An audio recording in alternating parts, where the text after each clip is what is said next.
School of Magic Season 2 Title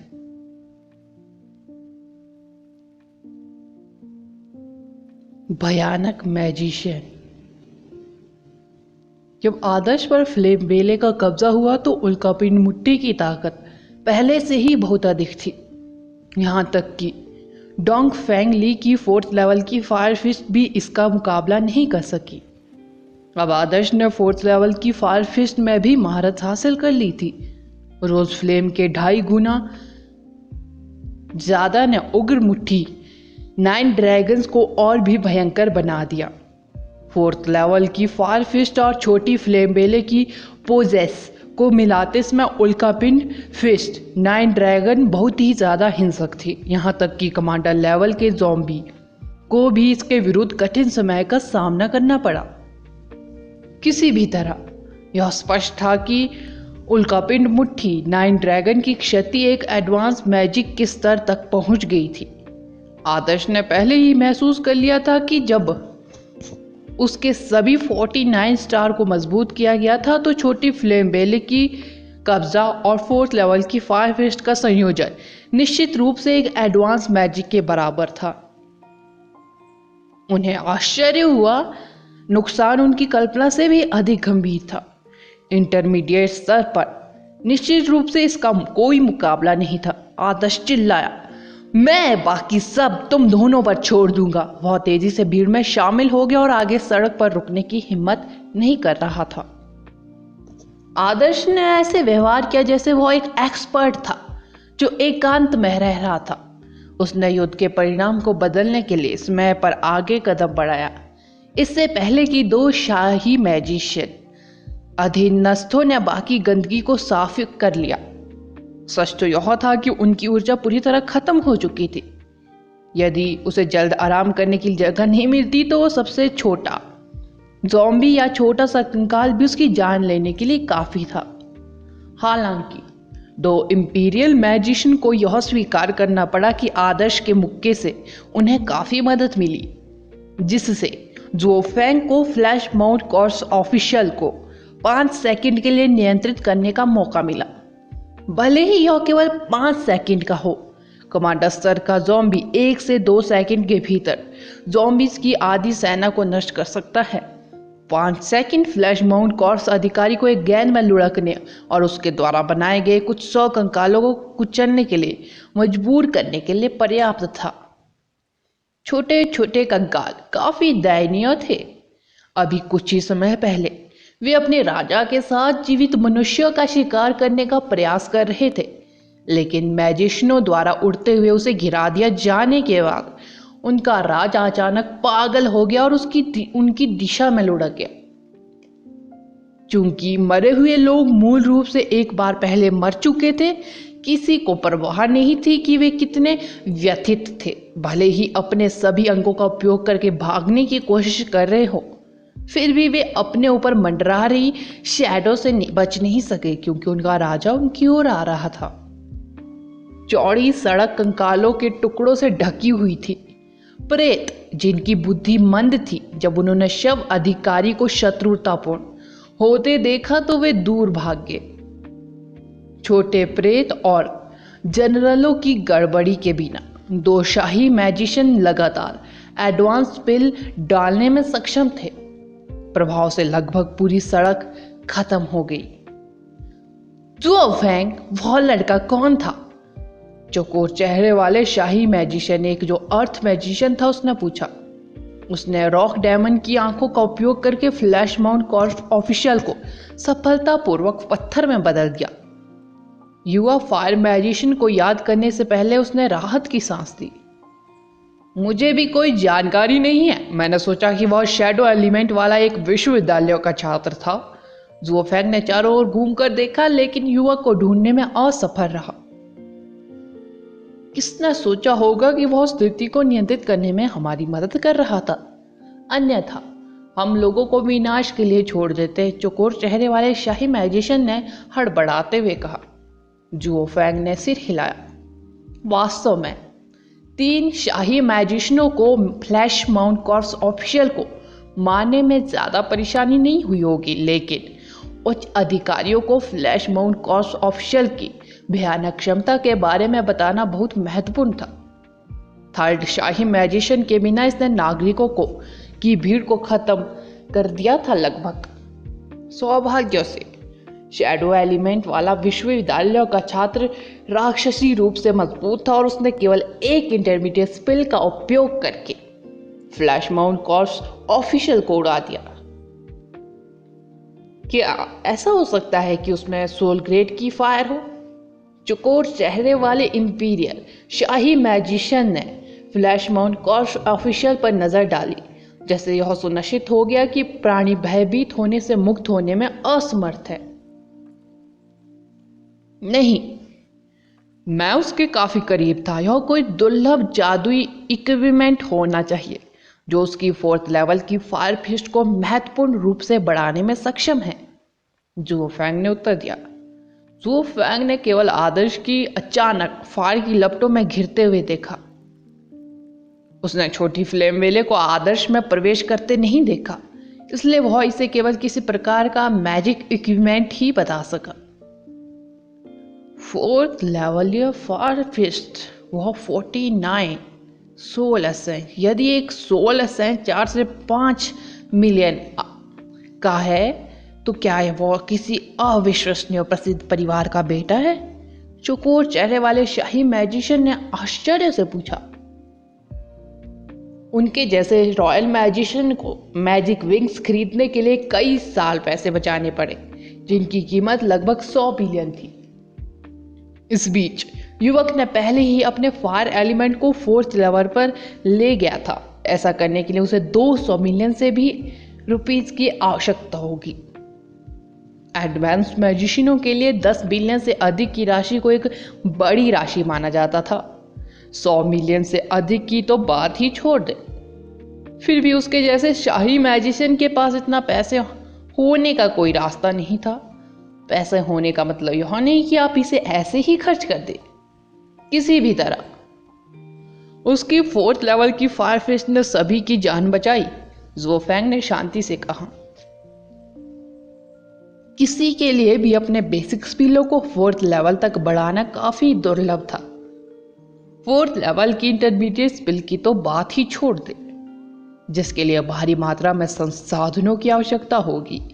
यहां तक कि रणबीर जैसी असाधारण प्राकृतिक प्रतिभा वाला कोई व्यक्ति भी मुश्किल से फोर्थ लेवल की फायर फिस्ट को कास्ट कर सका। कोई ऐसा व्यक्ति जिसने वास्तव में इंटरमीडिएट स्किल को फोर्थ लेवल तक बढ़ाया था। आदर्श संभवतः पूरे चीन में एकमात्र ऐसा व्यक्ति था। और अब इन दो शाही मैजिशियनों की अचानक फोर्थ लेवल की फायर फिस्ट वाले एक व्यक्ति से मुलाकात होगी। क्या उन्हें करुणा से बोधिसत्व की तरह अपना आभार व्यक्त करने के लिए धूप नहीं जलानी चाहिए और झुकना नहीं चाहिए? इस कुतिया के बेटे को मारने के बाद चलो उसकी तलाश करें। हमें ऐसे समय में उसके जैसे मजबूत व्यक्ति की आवश्यकता है, चौकोर चेहरे वाले शाही मैजिशियन ने कहा। भूल जाओ, वो अभी भी इंटरमीडिएट मैजिशियन है। मैं उसका दिमाग कमजोर महसूस कर सकता हूं। उसकी ऊर्जा खत्म हो गई होगी। यह संभव है कि दीवारों पर लड़ाई के बाद उसे आराम करने का मौका भी नहीं मिला। जुओ फैंग अपने ब्लेसिंग एलिमेंट के माध्यम से कुछ जानकारी महसूस करने में सक्षम था। ठीक है, एक बार खतरा टल जाए तो हमें जाकर उसे थैंक यू कह देना चाहिए। अगर हम खतरे को हल करने में कामयाब रहे। जुओ फैंग ने बारिश से भीगते शहर पर नजर डाली। वह स्पष्ट रूप से उनके भाग्यों के बारे में बहुत आशावादी नहीं था। आदर्श पूरी तरह से थक चुका था, क्योंकि यह सच था कि वह पिछली रात से ही लड़ाई में शामिल था। स्विफ्ट स्टारवुल्फ ठीक होने के बाद भी मुश्किल से चल पा रहा था। आदर्श बस उसकी पीठ के बल लेट गया और सो गया। यदि कुछ भी हो तो उसका समन बीस्ट उसे जगा देगा। आदर्श ने भीड़ का पीछा नहीं किया। उसने वह सब किया जो वह कर सकता था। और अब वह सब भी वह नहीं कर सका। वह लोगों को उनके भाग्यों पर छोड़ देगा, क्योंकि वह कोई स्टार नहीं था जो उन्हें पश्चिम की यात्रा में ले जाने की कोशिश कर रहा था। कुणाल और कायरा अधिक दयालु थे। भीड़ में अमृत स्ट्रीट के लोग भी थे, इसलिए उन्होंने उन्हें भीतरी शहर तक ले जाने का फैसला किया। आदर्श भीतरी शहर की ओर नहीं गया, उसे अभी भी समीक्षा की तलाश करनी थी। स्विफ्ट स्टारवुल्फ ने बताया आदर्श को कि समीक्षा एक अलग दिशा में थी। आदर्श ने कायरा और कुणाल को अलविदा कहा और स्विफ्ट स्टारवुल्फ से उसकी गंध का पीछा करने के लिए कहकर समीक्षा की खोज की। खोज के लिए वह दोनों एक साथ आगे बढ़ गए। छोटू ने आदर्श को भी फॉलो नहीं किया, वह अपने हंटर मित्रों की खोज में निकला था। सभी को यह बताने के बाद कि वे आंतरिक दीवारों के पीछे एक दूसरे से मिलेंगे, समूह अलग हो गया। आदर्श के लिए अकेले अभिनय करना बेहतर था। आखिरकार स्विफ्ट स्टारवुल्फ की नाक काफी तेज थी, जो उसे अनावश्यक झगड़ों से बचाने में मदद करती थी। स्विफ्ट स्टारवुल्फ धीरे धीरे ज़ॉम्बी से बच गया, यह मानते हुए कि आदर्श की ऊर्जा खत्म हो गई थी। एक बार जब उन्होंने समीक्षा का पता लगा लिया तो आदर्श की सुरक्षा सुरक्षित हो जाएगी, क्योंकि समीक्षा भी कमजोर नहीं थी।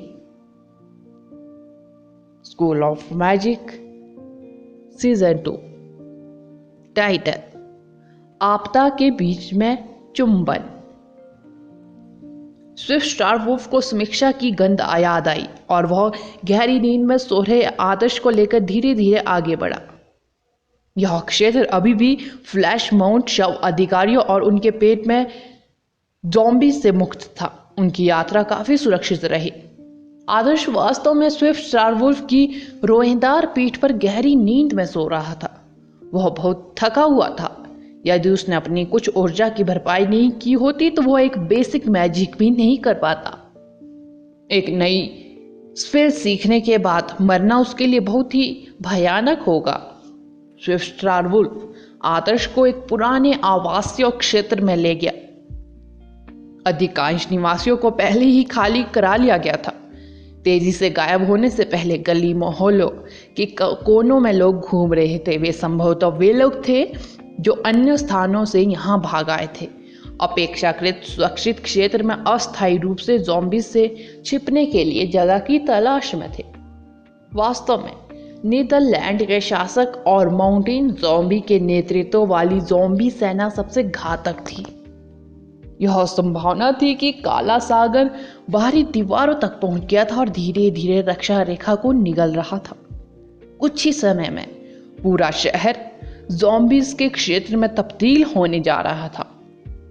आंतरिक शहर मरे नहीं के सागर से घिरे एक अकेले द्वीप की तरह फंसा हुआ था। इससे पहले कि समुद्र इस जगह को निगल जाए, आदर्श को उन लोगों का पता लगाना था जिन्हें वह खोज रहा था। वह चिंता से ग्रस्त होकर दीवारों के अंदर से समाचार की प्रतीक्षा नहीं करना चाहता था। उसने केवल आकर्षक शक्ति पाने के लिए मैजिक नहीं सीखा और उस स्तर का पीछा नहीं किया, बल्कि सबसे महत्वपूर्ण बात, इस खतरनाक शत्रुतापूर्ण दुनिया में अपनी करीबी लोगों की रक्षा के लिए उसने मैजिक सीखा। ईंटों से बनी एक गली में पहुंचने पर स्विफ्ट स्टारवुल्फ सीधे अंत में स्थित इमारत की ओर चला गया। स्विफ्ट स्टारवुल्फ ने सामान्य रास्ता नहीं अपनाया। वह दीवारों को लात मारकर प्रवेश द्वार पर कूद गया और दीवार के अंदर घुस गया। अचानक हुई जंगली हलचल से आदर्श जाग गया। वह यहाँ है? आदर्श ने बारिश से अपना चेहरा धोया। चलती कार में अच्छी नींद लेना असंभव था। ऐसी स्थिति की तो बात ही छोड़ दे जब ज़ॉम्बीज कभी भी प्रकट हो सकते थे। इससे पहले कि स्विफ्ट स्टारवुल्फ प्रतिक्रिया दे पाता, दरवाजा खुल गया। दरवाजे वाली लड़की की तरह ताजे कपड़े पहने एक पल के लिए दरवाजे के पास खड़ी रही। दरवाजे पर एक लड़की थी जो कि समीक्षा थी। फिर वह खुशी से आगे बढ़ी और आदर्श की बाहों में गिर गई, जैसे एक गौरैया अपने घोंसले में लौट रही हो। यदि ब्लड ट्राइब अपनी उत्साहित प्रतिक्रिया के साथ आंसू बहाने में सक्षम होती तो वे निश्चित रूप से उसके पीले सफेद चेहरे पर पाए जाते। क्या किसी ने तुम्हें धमकाया? आदर्श ने भुएं चढ़ाते हुए पूछा, क्योंकि उसे लगा कि समीक्षा के बारे में कुछ ठीक नहीं लग रहा है। उसने आसपास नजरें दौड़ाई और कुछ लोगों को देखा जो खंभों से बंधे हुए बदमाश लग रहे थे। वह तुरंत गुस्सा हो गया। तीनों आदमी अवाक रह गए। यदि उन्हें बांधा नहीं गया होता तो वे समीक्षा के सामने घुटनों के बल बैठ जाते और चिल्लाते कि वे निर्दोष है। वे समीक्षा को धमकाने की हिम्मत नहीं करेंगे। वास्तव में समीक्षा ही वह थी जिसने उन्हें तब तक परेशान किया था जब तक कि वे उससे दया की भीख नहीं मांगने लगे। ये वे नहीं है, हम अंदर बात करेंगे। समीक्षा आदर्श को घर में ले गई, जिसमें आश्चर्यजनक रूप से एक कॉन्ग बैट स्टोव था। यह बहुत गर्म था, जो थके हुए आदर्श को बहुत सुखद लगा। ठंडी बारिश कभी रुकती नहीं थी, यहाँ तक कि एक फायर मैजिशियन को भी यह असहनीय लगती थी। आदर्श ने कहा, तुम बहुत कमजोर दिख रही हो। घायल होने के बाद मैंने अपने मूल रक्त की काफी मात्रा खो दी। समीक्षा ने सिर हिलाया और आदर्श को प्रेमा के प्रकट होने से लेकर वह गांव के ग्रामीणों की रक्षा करने तक की घटनाओं का पूरा वर्णन बताया, जिसमें प्रेमा का धोखा और फैंको नामक व्यक्ति शामिल था। समीक्षा को पता था कि आदर्श उसकी तलाश में आएगा, इसलिए पर्पल अलर्ट बजने पर भी वह नहीं गई। वह बस उसका यही इंतजार करती रही, क्योंकि वह अभी भी कमजोर थी और पहले जितनी मजबूत नहीं थी। उसे बाहर जाकर उसे खोजने की हिम्मत नहीं हुई। मैंने सोचा कि तुम्हें पाने के बाद मैं अधिक सुरक्षित हो जाऊंगा, आदर्श ने व्यंग्यपूर्ण मुस्कान के साथ कहा। आदर्श की वर्तमान भावना ऐसी थी जैसे कोई राष्ट्रीय दिवस के आसपास 7 दिनों की छुट्टियों के दौरान अपनी लंबी दूरी की प्रेमिका से मिलने जाए और साथ में बेशर्म चीजें करने की योजना बना रहे हो। हालांकि उसी समय उसकी प्रेमिका का मासिक धर्म भी उससे मिलने आया, लेकिन तुम्हारे रहते हुए मैं जल्दी ठीक हो सकती हूँ। आदर्श की प्रतिक्रिया देखकर समीक्षा की आंखें चमक उठी, जैसे कोई महारानी सफलतापूर्वक अपने जाल में थोड़ा ताजा मांस फंसाने के लिए उत्साहित हो रही हो। इससे पहले कि आदर्श समझ पाता कि इसका क्या मतलब है, एक आकर्षक खुशबू ने उसकी नाक पर हमला किया, जिसके बाद गर्म होंठ उसकी गर्दन को चूमने लगे। यह अनुभूति इतनी सुखद थी, ऐसे लगा मानो उसे बिजली का झटका लगा दिया गया हो। समीक्षा अब और इंतजार नहीं कर सकती थी। आखिरकार वह ब्लड ट्राइब की सदस्य थी, इसलिए वह ताजा खून पीने की इच्छा को बर्दाश्त नहीं कर सकी। वह पहले से ही खुद को नियंत्रित कर रही थी कि उन गंदे आदमियों का खून ना पिए, लेकिन उसका लाल याकुल्ट अब उसके सामने खड़ा था और वह अब अपनी इच्छा को रोक नहीं सकती थी। मेरे लेटने तक तो रुको। ओह! वाक्य पूरा करने से पहले ही आदर्श का शरीर अचानक सुन्न हो गया। आमतौर पर आदर्श केवल सोते में ही अपना खून समीक्षा को चढ़ाता था, क्योंकि समीक्षा उसके सोने के बाद ही उसका खून पीती थी। समीक्षा जिसके मन में उसके लिए भावनाएं थी, वो उसे नींद से जगाने को तैयार नहीं थी, लेकिन वे अब एक जरूरी स्थिति में थे। रक्त सीरम ब्लड ट्राइब को उनकी स्थिति को समायोजित करने में अधिक से अधिक मदद कर सकते थे। वे ताज़े रक्त के समान कभी भी प्रभावी नहीं थे। इसके अलावा आदर्श का खून पीने के बाद ही समीक्षा एक ब्लड ट्राइब बन गई थी, इसलिए यह कमोबेश उसका बेसिक खून था। जब आदर्श पहली बार समीक्षा से मिला तो वह थोड़ा सुस्त लग रहा था। उसके बारे में उसकी पहली धारणा एक आर्किड की तरह सुरुचिपूर्ण और सुंदर थी, लेकिन बहुत अधिक खून खोने के बाद वह बेहद प्यासी थी और अब तेंदुए की तरह पागल हो गई थी। उसने आदर्श को दीवार पर धकेल दिया और बेतहाशा उसका खून चूस लिया। हालांकि उसका खून बह रहा था, लेकिन उनके शरीर के एक निश्चित हिस्से में खून की बिल्कुल भी कमी नहीं लग रही थी। अतीत में आदर्श ने हमेशा राधा पर घात लगाकर हमला किया था, जैसे कोई भूखा भेड़िया भेड़ पर झपट रहा हो जब वह कोई ध्यान नहीं दे रही हो। वह उसे धक्का देकर सोफे या बिस्तर पर गिरा देता था और हर संभव बुरा काम करता था। फिर भी वह आज उसकी जगह पर था और ऐसा महसूस हुआ, यह काफी सुखद लगा। इसमें कोई आश्चर्य नहीं कि राधा ने कभी विरोध नहीं किया। ओह, वह जाकर भी विरोध नहीं कर सकती थी। छत पर बारिश की बूंदों के थपथपाने की आवाज साफ आ रही थी। भूखे लाशों की दहाड़े कभी कभी गली में गूंज उठती थी। मौत के बादल जिनका कोई अंत दिखाई नहीं दे रहा था उस जगह पर मंडरा रहा था, जो शहर भर की ऊंची इमारतों पर लगभग हावी हो गए थे। लेकिन इसने आरामदायक गर्म झोपड़ी में दीवार पर एक साथ चिपके हुए पुरुष और महिला को नहीं रोका। आदर्श ने अपना सिर उठाया क्योंकि उसे लगा कि तूफान आने वाला है। वह जिस विपत्ति में फंसा हुआ था उसे अपने दिमाग से निकालने ही वाला था कि सब कुछ रुक गया, सब खत्म हो गया। आदर्श ने असमंजस में अपना सिर नीचे कर लिया और समीक्षा की ओर देखा, जिसने अभी तक पूरी तरह से आनंद नहीं लिया था। आप क्या सोचते हैं? समीक्षा ने पीछे मुड़कर आदर्श की ओर देखा। उसके होठ जो शुरू में पीले थे अब चमकीले लाल हो गए थे। ओह, काफी तेज था, आदर्श ने अजीब तरीके से कहा। आप भी थक गए हैं, मैं आपका ज्यादा खून पीने की हिम्मत नहीं कर सकती, समीक्षा ने गंभीर भाव से कहा। इसके अलावा क्या तुम मुझे अपनी उंगलियों से कुदेने की कोशिश नहीं कर रहे थे? यह कहते हुए समीक्षा ने अचानक पाया कि आदर्श के हाथ उसके दोनों तरफ उठे हुए हैं। उन्होंने एक दूसरे पर नजर डाली और समीक्षा तुरंत शर्मा गई।